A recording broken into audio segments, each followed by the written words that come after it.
Chers amis, bonjour à tous, bonjour à tous les amis du Club du Mercredi et bienvenue sur notre chaîne YouTube. Comme la semaine passée, le confinement nous oblige toujours à mettre un stop temporaire à nos conférences mensuelles, à arrêter temporairement ces conférences, mais qu'à cela ne tienne, le club se réinvente et va vous proposer de façon régulière des entretiens audio avec des diverses personnalités de notre milieu, des gens qui sont venus par le passé au club ou qui viendront par le futur. Et nous avons aujourd'hui Adrien Imposi avec nous. Adrien, bonjour. Bonjour cher ami, ravi de te retrouver. Écoute, c'est un plaisir partagé. Adrien, une première question pour débuter cet entretien. Simplement, comment vas-tu? Est-ce que tu crains d'avoir ce virus ou est-ce que tout va bien pour toi? Non, a priori, moi je vais normalement, si je puis m'exprimer ainsi. Et je vais moi plutôt bien, puisque bon, les bobos se sont tirés, hein, donc on estime à peu près plus d'un million de Parisiens et de Franciliens, donc le nombre d'individus qui ont quitté donc, la région pour aller se réfugier en province. Donc dédicace aux bobos qui se sont tirés. J'aurais aimé faire une dédicace à d'autres types de populations, n'est-ce pas, hein, notamment les populations qu'on va appeler Les non Scandinaves? confinées, non confinées, les non confinés, ouais, voilà. Bon, eux, je leur ferai pas la dédicace pour ce coup-ci a priori. Mais sinon, concrètement, moi j'ai beaucoup de travail, hein, donc je bosse de chez moi, c'est pas dramatique. Et puis là, tu vois, j'étais à Franprix.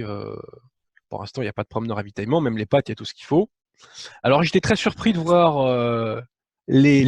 entre guillemets surpris, hein, les caissières avec des masques, parce que Madame Sibeth Ndiaye, qui porte bien son prénom, n'est-ce pas, nous avait dit que ça ne servait à rien. Donc bon, bah, apparemment tout le monde ne fait pas ce constat. Voilà. Justement, ça ressemble à quoi Paris vide de ses bobos en temps de confinement? Alors c'est pas si vide, hein. C'est pas si vide que ça, mine de rien. Mais juste avant que le tout premier confinement entre en vigueur, c'est-à-dire vers midi, c'était un lundi de mémoire. Moi, j'étais passé à mon cabinet qui est près d'une très belle avenue du Monde, n'est-ce pas? Enfin, d'une des plus belles avenues du monde, dit-on. Et il y avait personne. Il y avait là, et pour le coup, il y avait personne. J'ai pris des photos même, parce que c'est assez mémorable que dans cette avenue, il y ait personne. Et je dois dire que, bon, le moment était un peu inquiétant parce que c'était le début de l'événement, mais en même temps, c'était pas désagréable de plus être harcelé par le bruit et la populace. C'était pas plus mal, quoi. Donc, en fait, concrètement, moi, la tension, paradoxalement, je l'ai ressentie le jour du vote du premier tour, où là, j'ai senti qu'on était vraiment tous entassés les uns sur les autres. Et le fait que beaucoup de gens partent, mine de rien, psychologiquement, bah, ça allège l'esprit. Tu es allé voter, toi? Et puis quoi encore? Parce que j'ai une tête d'électeur.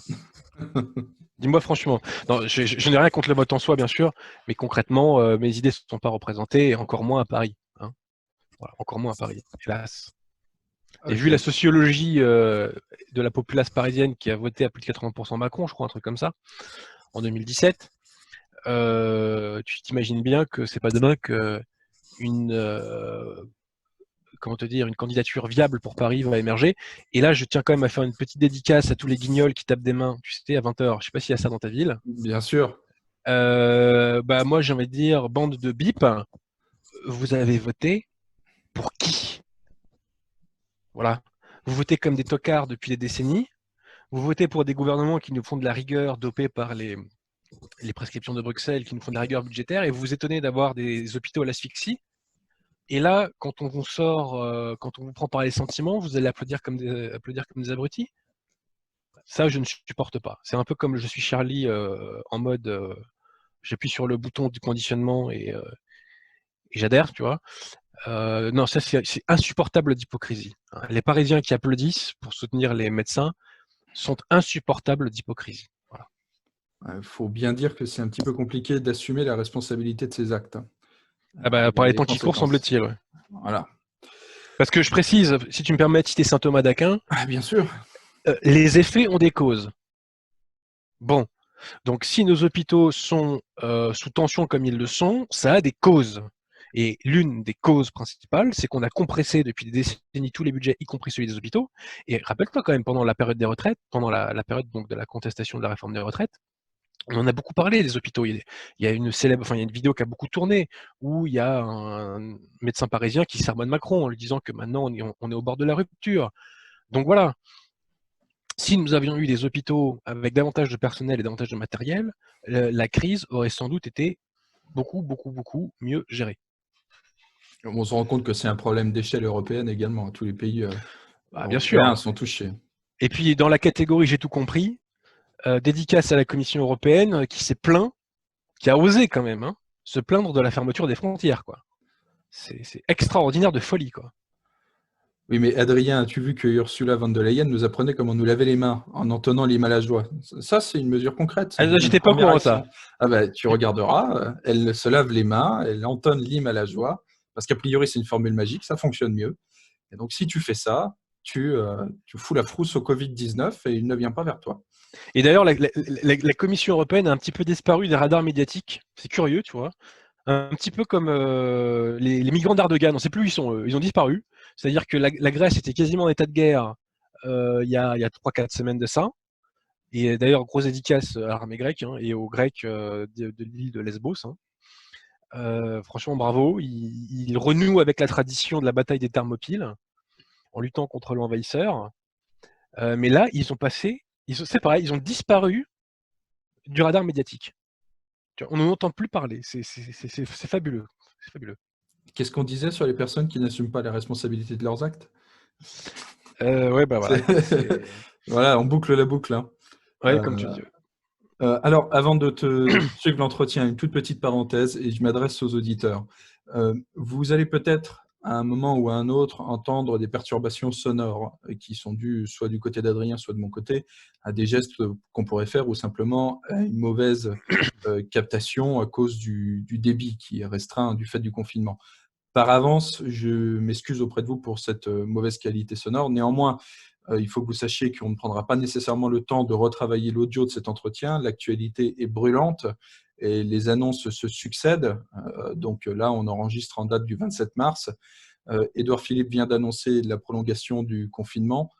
Pour être au plus proche de l'actualité, nous allons vous livrer l'audio tel quel. Justement, Adrien, cette annonce vient donc d'avoir lieu. Quel est ton avis sur la gestion de la crise jusque-là ? Alors, il faut être très prudent dans notre analyse parce qu'on n'a pas tous les éléments. Et ça, c'est mon côté avocat. Quand je n'ai pas tous les éléments du dossier, je suis prudent. Après, nous, on n'a pas tous les éléments, mais je vous espérais quand même que le pouvoir, lui, les avait. Sinon, c'est une confession d'impéritie terrible. Bon. Alors, concrètement, je pense qu'il faut... Il y a deux choses à prendre en considération. Il y a le structurel et le conjoncturel. Le structurel, on en a déjà un peu parlé. C'est-à-dire que concrètement, les hôpitaux, à l'instar par exemple des tribunaux de justice, ont été contraints de faire des régimes minceurs ces dernières décennies parce qu'il fallait correspondre aux diktats financiers de l'UE d'une part, et d'autre part, parce qu'il fallait acheter la paix ethno-sociale qui nous coûte, je pense, à peu près 100 milliards par an. Quand on nous dit qu'il n'y a plus d'argent pour les retraites, pour ceci ou pour cela, c'est faux. Il y a tout le pognon qu'on veut. Il suffit juste d'arrêter de financer le grand remplacement. Le jour où on arrête de financer le grand remplacement, rassurez-vous, les budgets non seulement seront en équilibre, mais ils seront en excédent. Bon, pour l'instant, le régime a fait le choix de financer le grand remplacement plutôt que les hôpitaux, les tribunaux, l'armée, etc. Parce que tu sais que là, la CGT, service public, apparemment, appelle à faire grève. Le mois d'avril. Voilà, ces braves gens nous disent il n'y a pas de pognon pour les hôpitaux, mais il y en a pour les armes. J'ai envie de dire, bande de Mongoliens, il n'y a pas non plus de pognon pour les armes. Renseignez-vous. Renseignez-vous. Le pognon, il est pour le financement du grand remplacement. Ne mélangeons pas tout. Bon. Bref, donc il y a cet aspect structurel-là des choses qui fait qu'on a des hôpitaux qui sont au bord de l'asphyxie depuis déjà très longtemps et qui s'en plaignent depuis déjà très longtemps. Bon. Macron a hérité de cette situation, mais que je sache, il n'a rien fait pour essayer de l'améliorer jusqu'à présent, et il a fallu attendre dans ces trémolos là de son discours bidon là d'il y a 24 ou 48 heures, je ne sais plus, pour qu'il nous dise qu'il fasse un plan d'investissement massif et j'attends de voir. Bon. Enfin, Adrien, si je peux me permettre de te couper 2 secondes, on Vas-y, n'oublie vas-y, pas vas-y. qu'Emmanuel Macron était ministre sous le précédent quinquennat et qu'il a été conseiller direct du président Hollande. Donc, il en a hérité qu'à moitié de la situation. Il était bien au courant, 5 ans avant tout le monde, Oui, tout à fait, tout à fait, de ce qu'il en était. Hein. tout à fait. Alors après, le conjoncturel, on a l'impression qu'il y a un mélange de plusieurs choses. Il y a un mélange, je dirais, d'improvisation et de contradiction quasi permanente. Improvisation, pourquoi puisqu'on voit bien qu'il y a une vague de crescendo. Donc, est-ce que le système a peur de traumatiser les Français en leur imposant des méthodes trop dures tout de suite? Je ne sais pas. Mais il y a des signaux contraires qui ont été envoyés, je pense que tout le monde l'a relevé. Concrètement, on se plaint que les Français n'ont pas respecté les premières consignes liées au confinement, mais il ne fallait pas leur dire d'aller voter au premier tour. Comment les Français peuvent-ils le prendre au sérieux, puisque le système organise lui-même la dérogation au principe qu'il cherche à imposer? Et une dérogation, je dirais, totalement évitable et artificielle. Hein. Bon. Donc il y a eu des signaux contradictoires. Macron, dans un de ses premiers discours, nous dit le virus n'a pas de passeport, phrase absolument stupide. Et comme Zemmour l'a relevé assez justement, il est bon Zemmour en ce moment sur iTélé, hein, sur le coronavirus, hein, enfin sur CNews, pardon. Zemmour fait remarquer, certes, le virus n'a pas de passeport, mais les gens qui le ramènent en France en ont un. Et là, grosse dédicace à Lyon Juventus de Turin, hein, petite parenthèse, hein, bon, qui a eu lieu fin février. Donc voilà, il y a des signaux contradictoires, il y a des signaux curieux aussi, puisque le grand ami de Macron dans son premier discours, c'est le nationalisme, pardon, le repli nationaliste, n'est-ce pas? Donc je suis un replié apparemment. Macron m'a dit que je suis un replié, ce que j'apprends, je ne savais pas. Et donc il y a aussi toute une série de couacs, de bourdes. Là, Madame Sibeth Ndiaye fait très très bien son job, hein, vraiment pour décrédibiliser la République. Elle fait très très bien son travail. Je crois qu'il faudra lui remettre un prix hein, quand on sera au pouvoir à la Libération. Il faudra lui remettre un prix. À se demander si c'est pas d'ailleurs un agent infiltré du nationalisme Sibeth Ndiaye, puisqu'elle fait tout apparemment pour se prendre les pieds dans le tapis, quoi. Hein, le coup de les masques ne servent à rien. Enfin, je pense qu'on a tous suivi ces boulettes à répétition. Il y a eu la boulette aussi concernant les profs qui ne bossent pas. Les intéressés apprécieront. Il y a tout ce mélange d'approximations. Et alors quand même, abordons, si tu le veux bien, le dossier, me semble-t-il, qui est central, qui est celui de la chloroquine. Bien sûr. Alors là, c'est pareil. On a l'un des plus grands spécialistes mondiaux. Donc en fait, si tu veux, quand je veux prendre un conseil de football, en matière de football, je vais pas voir le mec enfin si j'en ai la possibilité, tu vois, je vais pas aller voir le mec qui est en amateur. Si possible, je vais aller voir Lionel Messi et Cristiano Ronaldo, tu vois. Je pense qu'ils sauront mieux me conseiller que le foot de base du club d'à côté. Bon. Je pense qu'en médecine, c'est pareil, si tu veux. C'est-à-dire que si tu veux un conseil sérieux, tu vas voir les mecs qui sont les Cristiano Ronaldo, Lionel Messi, de leurs compétences. Bon. On en a un en France, on a cette chance, parce que la France a quand même une tradition depuis Ambroise Paré au moins d'être un pays de médecine efficace. On a un Cristiano Ronaldo, on a un Lionel Messi, on a la personne de Didier Raoult. Celui-ci nous dit, j'ai un traitement qui est la chloroquine mélangée à d'autres produits, qui est radical contre le virus, traitement qui a été basé sur la base d'études chinoises. Bon. Il nous dit les résultats sont bons, ça fonctionne. On a toute une série de personnalités qui ont eu ce traitement à la chloroquine, Valérie Boyer, Christian Estrosi, donc qui sont passés par ce traitement-là, qui nous disent ça fonctionne, c'est très très bien. Après l'avoir eu, là, je suis sur pattes, tout va bien. Donc on a quand même un certain nombre de signaux positifs qui nous disent que ce traitement fonctionne.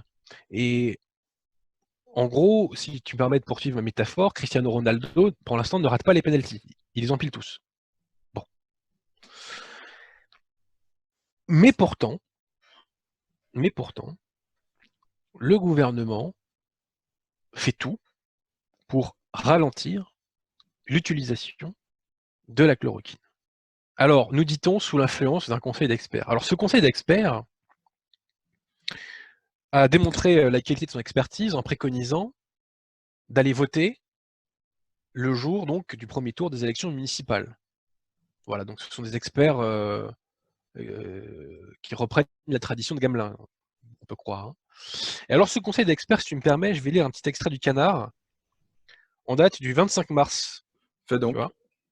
Alors donc, c'est une... Alors attends, qui c'est qui commente? C'est un éminent spécialiste en pneumonie qui commente la composition de ce conseil d'experts. Donc, on nous dit donc il y a Monsieur Daniel Benamouzig, sociologue expert en politique de santé, en sociologie économique et en gouvernance, et donc ce sociologue avec tout l'aspect que j'ai pour lire pour ses travaux, donc il n'est pas médecin. Hein. Et au lieu de nommer donc un spécialiste des pandémies, nous dit toujours cet éminent spécialiste en pneumologie, donc, on a aussi Madame Laetitia, alors laissez-moi lire, Atalani Duo, anthropologue, qui a travaillé sur l'impact social des crises humanitaires et sanitaires et leur gouvernance, ainsi que celle découlant des violences organisées, y compris sexuelles. Quel rapport avec le coronavirus? Bon, sans doute cela dépasse-t-il ma sagacité.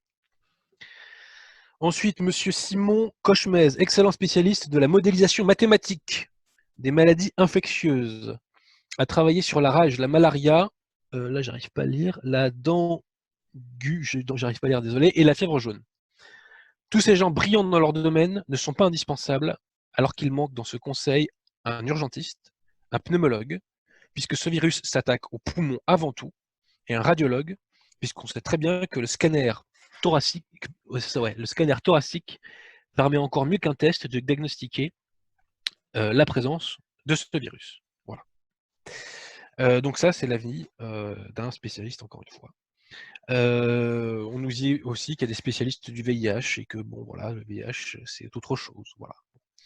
Donc ce conseil d'experts apparemment a mis des freins pour la chloroquine. Mais que se passe-t-il? Tu sais, j'ai inventé ce petit concept de nouvelle opinion publique, qui est l'opinion publique née sur Internet et qui tend vers la droite. Mais là, on est même au-delà de cette nouvelle opinion publique. C'est les réseaux sociaux se sont mobilisés pour soutenir Didier Raoult, notre Cristiano Ronaldo en la matière, et pour l'imposer en quelque sorte. Et c'est extraordinaire ce qu'on a vécu ces derniers jours quand même. C'est-à-dire que la chloroquine validée. Alors attends, j'ai la liste des pays qui ont validé l'usage de la chloroquine. Vas-y. Pays-Bas, Iran, Belgique, Italie, USA, Corée, Inde, Chine. Alors déjà, rien que la Chine et l'Inde, ça fait 3 milliards de personnes. USA, t'en rajoutes 300 millions. Et avec tous les autres pays que j'ai cités, il y a au moins 100 millions. Donc ça veut dire qu'il y a 3 milliards 500 millions de personnes au moins qui sont potentiellement donc, soumis à la chloroquine. Bon. Les médecines de ces pays-là, ils veulent assassiner leur population. Ils veulent les empoisonner. Je comprends pas. Bon. Donc, scénario, jeudi, sous la pression des réseaux sociaux, Olivier Ferrand fait passer donc un décret qui valide la chloroquine. Et là, aujourd'hui même, quasi contre-pied, nouveau décret qui réglemente, en mode donc restriction, l'usage de la chloroquine. Donc semble-t-il, la République ne veut pas qu'on utilise cette chloroquine. Elle lui était imposée, elle ne voulait pas qu'on l'utilise, je ne sais pas pourquoi. Est-ce que des membres de ce conseil scientifique sont liés à Big Pharma? Je n'en sais strictement rien. La question est à creuser. Si les journalistes font ce travail, ils nous le diront et ils répondront par l'affirmative ou la négative. Mais en tout cas, semble-t-il, on ne voulait pas utiliser, enfin le système ne voulait pas que ce produit soit utilisé. Alors tu me permets juste de terminer là-dessus? Termine, et après j'enchaîne. La chloroquine est apparemment un médicament qui est employé pour les gens qui vont en Afrique, et c'est un médicament qui est utilisé pour la malaria.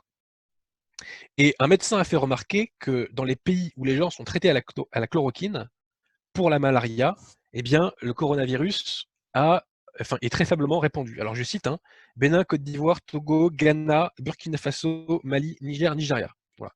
Donc dans ces pays-là, le coronavirus est présent, mais faiblement, et on remarque que dans ces pays, eh bien, les gens sont traités pour la malaria avec la chloroquine. Donc je voulais quand même relever ceci. Donc la République, semble-t-il, ne veut pas ou veut limiter un maximum l'utilisation de la chloroquine. Question, veut-elle vraiment qu'on soit tous soignés? Moi, je ne suis pas médecin, peut-être qu'effectivement on surestime l'utilisation de les bienfaits de cette chloroquine. Pour l'instant, je note que Cristiano Ronaldo empile ses penalties. Voilà, c'est ce que je constate. Et d'ailleurs, dernière dédicace à Monsieur Ferrand, qui nous disait donc, et Michel Simès, le spécialiste maison là de C'est à vous là, notamment, enfin de cette chaîne, nous dit la chloroquine, il faut l'utiliser pour les cas qui sont en réanimation. Didier Raoult, le lendemain, fait une vidéo, il dit non, c'est l'inverse. Ça ne sert plus à rien quasiment en réanimation. Et c'est précisément dès les débuts du symptôme, des symptômes, qu'il faut l'utiliser. Et tous les pays que je t'ai cités précédemment utilisent la chloroquine dès les débuts du symptôme. Donc, si j'en crois le gouvernement, les médecins américains sont totalement irresponsables. Voilà. Oui, c'est un antiviral à utiliser en prévention du virus, ouais, et non pas à la fin, effectivement. Peut-être l'État également restreint l'accès à la chloroquine pour cacher une autre de ses défaillances, qui est la gestion des stocks. Comme pour les masques, il semblerait qu'en fait, nous n'ayons pratiquement plus de chloroquine en France, que les stocks aient été pillés. Et il faut savoir qu'il y a une partie de la population française qui souffre de maladies chroniques et qui a besoin d'utiliser cette chloroquine, non pas au quotidien, mais presque, et qui, aujourd'hui, elle, n'a plus accès à ses soins non plus. Donc ça va poser encore un autre problème avec une population qui, à un moment, va être privée de soins, qui pour autant ne sera pas impactée par le virus, et le gouvernement a toutes les difficultés à relancer la production de chloroquine et à Évidemment. réapprovisionner les stocks. Et là, on est en train de vivre un moment, pour le meilleur et pour le pire, au sens littéral du terme, extraordinaire.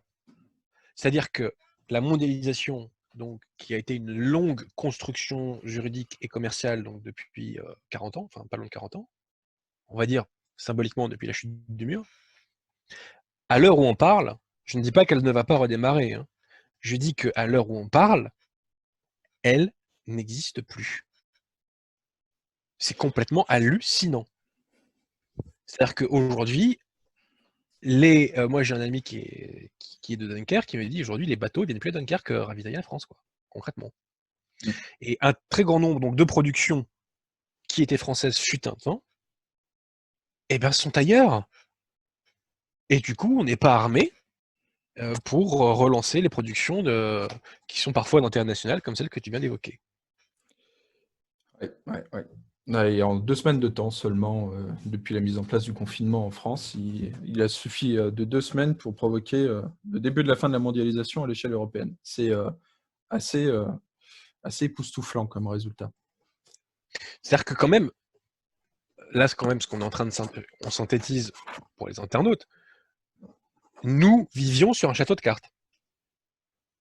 C'est ça que ça veut dire. Voilà. C'est que la mondialisation était un colosse au pied d'argile. Puisqu'un ennemi invisible l'a abattu. Plus les systèmes sont optimisés et complexes, plus ils sont fragiles. Et là, on était peut-être arrivé au bout de l'optimisation de notre système. Tout à fait. D'ailleurs, je voulais t'interroger sur une de tes spécialités, qui est donc la spécialité juridique, naturellement. Est-ce que tu penses que cette crise va avoir des conséquences à long terme sur le droit du travail et également, je sais que tu t'y intéresses, sur la fiscalité? Alors, sur le droit du travail, non, parce que toutes les mesures qui ont été prises pour l'instant sont des mesures d'ordre temporaire dans le texte de loi. Et quand on sait ce que c'est la lenteur pour faire évoluer le droit du travail, sincèrement, j'ai du mal à le croire. Je dis pas que c'est impossible, j'ai du mal à le croire. Sachant que, tu sais, bon, là, on nous dit l'employeur va avoir le droit de fixer les congés payés. Bon, les gars, il a déjà ce droit. Hein, réveillez-vous. Simplement, là, ça va être assoupli en quelque sorte. Et la plupart des mesures qui sont possibles, je dirais temporairement, sont conditionnées à des accords d'entreprise. Qui dit accord d'entreprise dit de facto 80% au bas mot des entreprises françaises qui en sont exclues. Tu vois. Donc, sincèrement, d'un point de vue du droit du travail, je serais très, très, très curieux, enfin, très surpris qu'il y ait vraiment des choses substantielles, hein, je dirais, hein, qui viennent bouleverser la donne. Le droit du travail, c'est un mammouth, pour reprendre l'expression de Claude Allègre, et il se déplace très lentement. Voilà. Même s'il y a eu une accélération des réformes ces dernières années, en toute franchise, bon, voilà, c'est pas dingue, quoi. Alors, est-ce qu'on peut être fair-play et mettre au moins ça au crédit du gouvernement? Contrairement à ce qui se dit sur Internet, il ne cherche pas nécessairement à profiter de la crise pour mettre fin aux 35 heures, pour supprimer des semaines de congés Ce payés. qui serait très bien d'ailleurs de mettre la fin aux 35 heures, hein, je pense. Hein. Je pense que ce serait pas une mauvaise chose. Mais non, non, non. Le gouvernement sait très bien qu'il y a une hypersensibilité des Français sur ces questions, surtout avec depuis les Gilets jaunes, depuis la contestation de la réforme sur la retraite, etc. Le gouvernement n'est pas assez fou pour mettre ce coup de pied dans cette fourmilière. Voilà. Alors après, fiscalement, ça va être peut-être une autre paire de manches parce qu'effectivement, il va falloir payer la facture tôt ou tard. Et comme on finance les grands remplacements, il va falloir a priori accroître la fiscalité. Et c'est comme d'habitude les classes moyennes qui vont trinquer.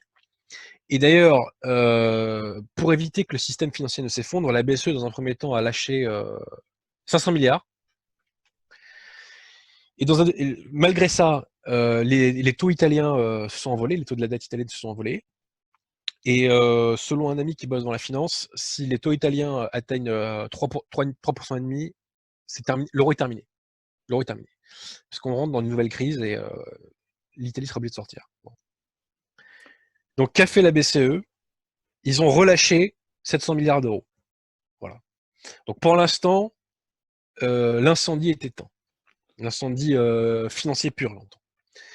Alors, tu me diras, peut-être que demain, on fera ce qu'on appelle de l'hélicoptère monnaie, qu'on va financer les ménages, j'en sais rien, j'ai pas de boule de cristal, et que ça éviterait de payer fiscalement. Peut-être que demain, en ressortant de ce confinement, on aura tous un excès de joie et d'optimisme, et qu'on va stimuler la consommation. Et de toi à moi, c'est ce que je vais faire, c'est-à-dire que dès que je sors de ce confinement, je vais dans les librairies amies et je vais acheter des bouquins, voilà, pour les aider. La librairie française, etc. Fais un peu de pub. Fais un peu de pub. À Paris, où est-ce que tu vas? Principalement chez nos amis de la librairie française, voilà, parce que ce sont des braves gens qui ont une bonne ligne, qui font un boulot remarquable. Donc il faut les aider, voilà, il faut les aider. Donc vraiment, je pense à eux en particulier.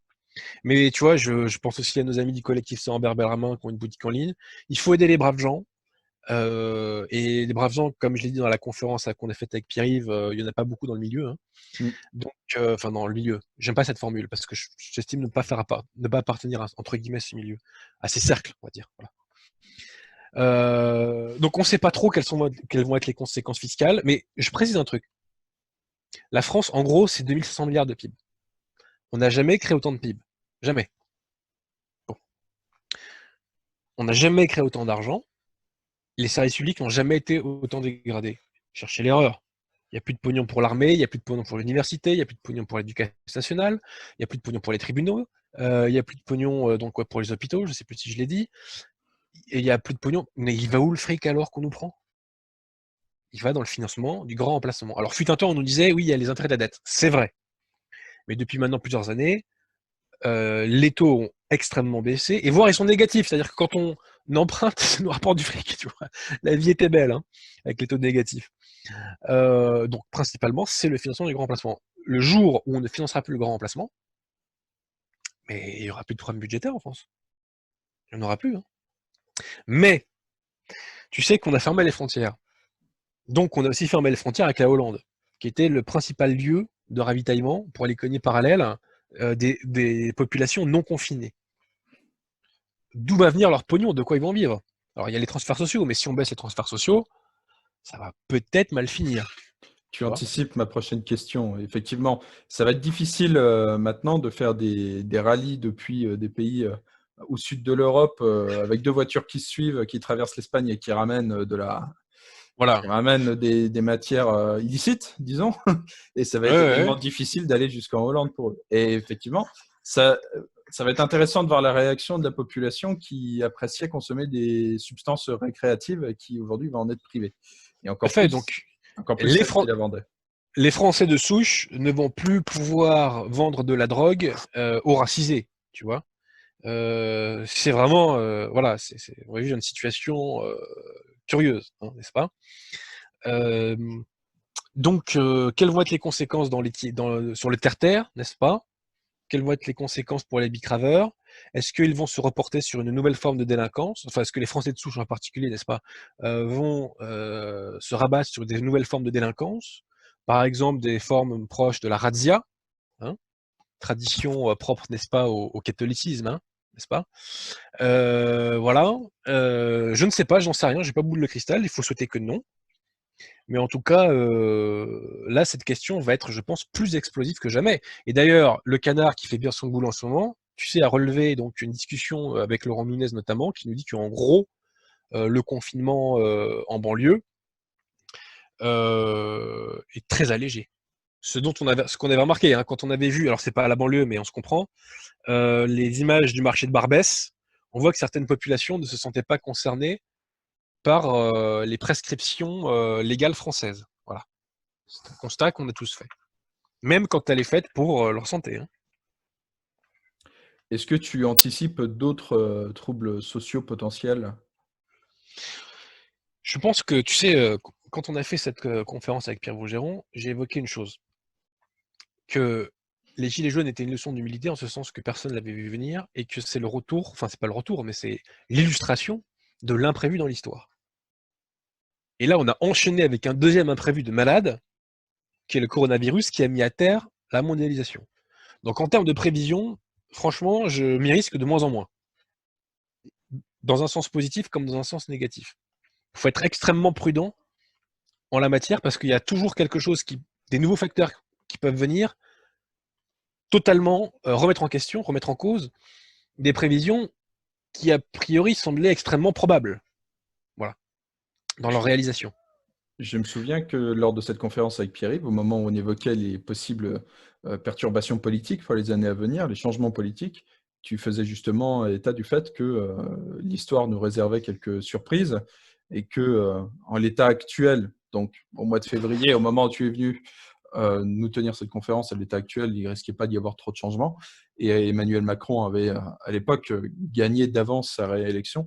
Et tu nous avais dit qu'un événement imprévu de l'histoire pouvait faire basculer les choses. Est-ce que tu es toujours sur cette ligne et est-ce que tu mets le coronavirus en lien avec cette ligne? Bah écoute, il y a quand même un sondage extraordinaire qui est sorti là dans le Figaro, qui nous dit que 70% des Français considèrent que Macron ne dit pas la vérité sur le coronavirus. Et il y a une crise de confiance entre les Français et la classe politique depuis symboliquement l'affaire du traité européen, de la Constitution européenne. Cette crise de confiance n'est allée que crescendo. Sarkozy a fait l'inverse de il a fait l'inverse de son programme présidentiel. Hollande a fait l'inverse de son programme présidentiel, etc. Macron a eu les gilets jaunes. Donc, la crise de confiance va atteindre son paroxysme. La crise de confiance dans les institutions est aujourd'hui plus forte que jamais. Donc, les choses sont loin d'être gagnées pour Macron, étant précisé que Marine Le Pen présidente, sans doute, ça pourrait avoir des effets positifs, mais bon, voilà, moi je pense qu'il ne faut pas trop surestimer l'intéressé. Moi je pense qu'elle n'est pas prête à gouverner. Hein. Donc, en tout cas, à l'heure où on parle. Elle n'est pas si présente que ça sur la scène médiatique, hein, d'ailleurs. Mais écoute, Marine Le Pen, c'est très simple. Dès qu'elle peut marquer des points, elle ne le fait pas. D'accord? Elle est passée à côté du mariage pour tous. Elle est passée à côté de la crise des migrants en 2015. Elle est passée à côté des gilets jaunes et elle passe à côté du coronavirus. Dans la catégorie j'ai tout compris, on repasse les plats, c'est parfait. Hein. Je pense que Marine Le Pen est vraiment l'atout majeur qui assure la survie de la Ve République. Parce que si tu veux, en ne battant pas le fer pendant qu'il est chaud, elle empêche que l'histoire se réalise, tout simplement. Et elle empêche que nos idées percent institutionnellement. Voilà. Donc, la Ve République en doit une belle, et Emmanuel Macron en doit une belle, à Marine Le Pen.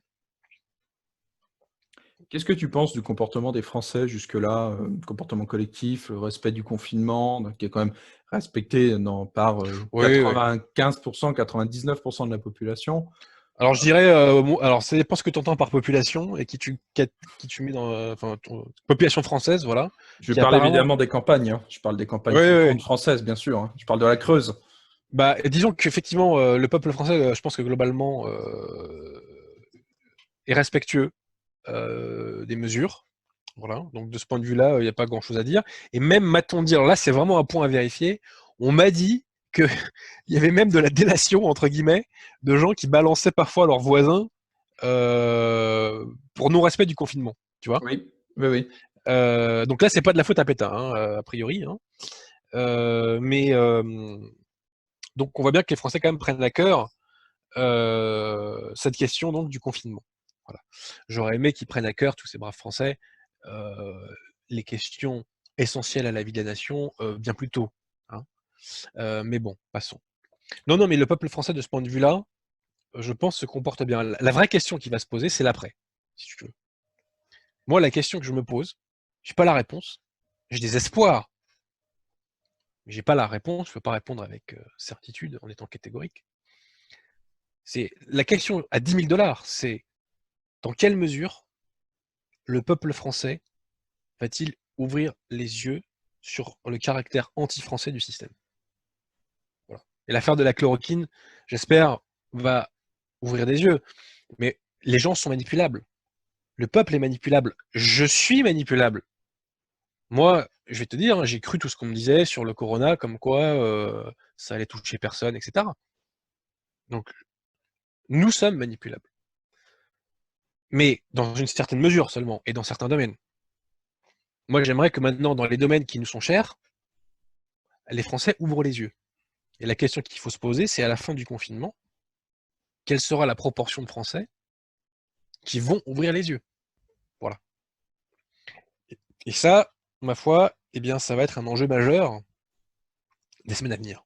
Voilà. Il faut que les Français ouvrent les yeux sur la nature des choses. Et il faut bien comprendre une chose, c'est que plus un ennemi est visible, moins il est dangereux. Plus un ennemi est connu, moins il est dangereux. Il faut connaître l'ennemi. Bon, il faut connaître l'anti-France. Il faut que les Français se rendent compte du bain dans lequel ils sont. Voilà. La question qui est posée donc est dans quelle mesure va-t-il y avoir une prise de conscience? Les gens ont quand même compris un truc, c'est que tout peut s'arrêter du jour au lendemain. Et ça, quand même, ça sera, je pense, un choc et voire un traumatisme pour certains. Tout peut s'arrêter du jour au lendemain. Tout. Donc dans quelle mesure ça va ouvrir les yeux, je ne sais pas.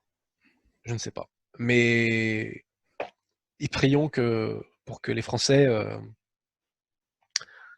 prions pour que les Français enfin prennent conscience, je dirais, des problématiques qui nous sont chères.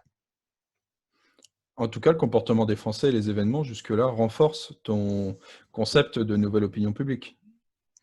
Ben, alors, ça va même au-delà, si tu veux. C'est un peu comme les Gilets jaunes, c'est-à-dire que la nouvelle opinion publique a son rôle dans la conscientisation des esprits, mais l'opinion publique sur Internet dépasse ce cadre-là. Voilà. Nous, il faut qu'on influence un maximum les réseaux sociaux. Et on l'a déjà fait avec l'affaire Raoult. Ou quand même, attends, je sais pas si tu te rends compte, mais il y en a qui disent que ça sert à chaque fois à rien, tu sais, d'alimenter justement cette opinion publique.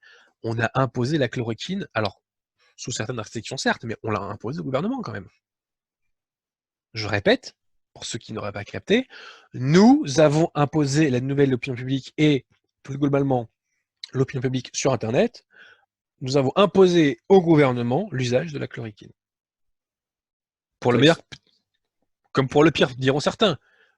En tout cas, pour l'instant, le Cristiano Ronaldo de cette matière nous dit que ça sera pour le meilleur. Voilà. Je retiens cet événement. Et même, attends, même Douste Blazy, Philippe Douste Blazy, c'est pas le dissident du siècle, hein. Même lui a incité les gens à utiliser la chloroquine, quoi. C'est dire. C'est dire. Et attends, juste une chose, un truc qu'on a oublié de dire, une petite dédicace à M. Fabius quand même. L'homme du sang contaminé, qui consulté par Emmanuel Macron sur la tenue, donc sur une question de santé publique, hein, donc consulté sur la tenue des élections municipales, a dit si, il faut les faire. Hein, voilà. Bon, c'est quand même un clin d'œil de l'histoire assez acide, on va dire ça comme ça. Voilà. Oui. Bon, eh bien Adrien, je pense qu'on s'est tout dit. Est-ce que tu veux ajouter un point à cet entretien? Est-ce que tu souhaites revenir sur quelque chose? Écoute, j'ai pas grand-chose à dire de plus. Je pense qu'on a dit l'essentiel sur ce dossier, mais j'invite quand même les gens à prier un maximum, parce que les forces de la grâce ne sont pas à sous-estimées, elles sont jamais à sous-estimer. Et on va en avoir sans doute, on va sans doute avoir besoin dans les jours et semaines à venir, pour citer, si tu me le permets, Sainte Marguerite Marie, on va sans doute avoir besoin de déluge de grâce. Voilà. J'ai une dernière question Bah, vas-y. pour toi et à l'attention de nos auditeurs. Comment fonctionne Radio Athéna pendant cette période de confinement? Est-ce qu'il y a un maintien de l'activité ou est-ce que malheureusement vous ne pouvez pas poursuivre? Alors écoute, à titre personnel, moi je vais pas faire d'émission a priori, parce que je peux pas me rendre sur les locaux. Donc je vais pas faire d'émission. A priori, voilà. Donc je sais pas comment vont faire les autres, s'ils peuvent s'y rendre. mais moi, je ne vais pas pouvoir en faire. D'ailleurs, j'en profite pour saluer l'équipe de Radio Athéna, l'équipe technique en particulier, Monsieur Pierre de Tirmont, Victoire, etc. Parce qu'ils font un travail remarquable, avec des moyens dérisoires, et avec nos tout petits bras, à notre échelle, hein, toute proportion gardée, je pense qu'on fait du bon boulot. J'en profite aussi pour saluer Jonathan Sturel, qui dans ce domaine littéraire lui fait lui aussi un travail remarquable. Voilà. Et nous avons besoin d'alimenter cette nouvelle opinion publique par la qualité française, tu vois, par le niveau. Voilà. Il faut combattre ce que j'appelle moi les repoussoirs et les dingos, et il faut le combattre par la qualité. Voilà. On n'est pas d'accord sur tout, on a tous des divergences doctrinales entre nous, on a tous des divergences sur plein de sujets, hein, voilà. Mais par la qualité, il faut donc combattre, combattre le faux du système et combattre nos faux alliés. Voilà.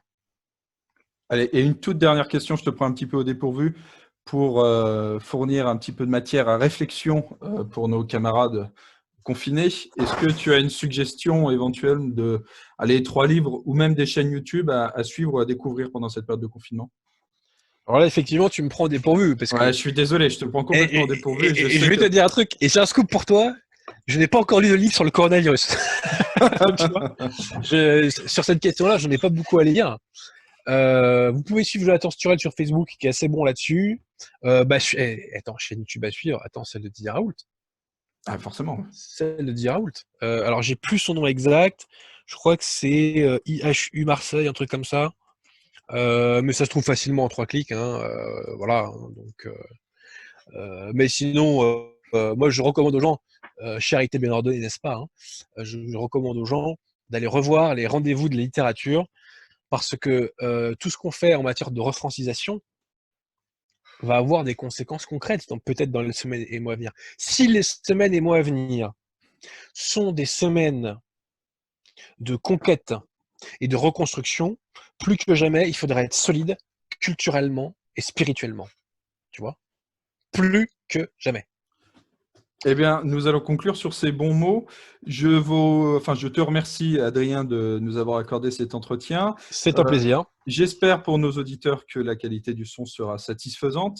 J'informe également ces derniers que si vous êtes satisfait du contenu dont vous avez eu l'occasion de profiter à l'instant, n'hésitez pas à partager la vidéo sur les réseaux sociaux, bien sûr, à mettre un petit pouce bleu sous la vidéo sur YouTube, à commenter cette vidéo, c'est toujours bon pour le référencement. N'hésitez pas également à nous encourager à travers notre Tipeee, que je mettrai en description de cette vidéo.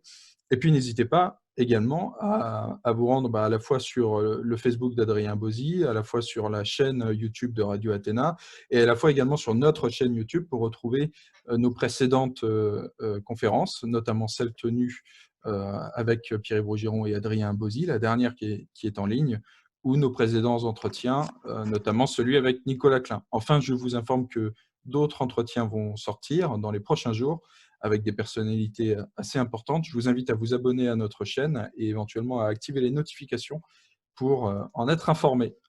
Voilà, Adrien,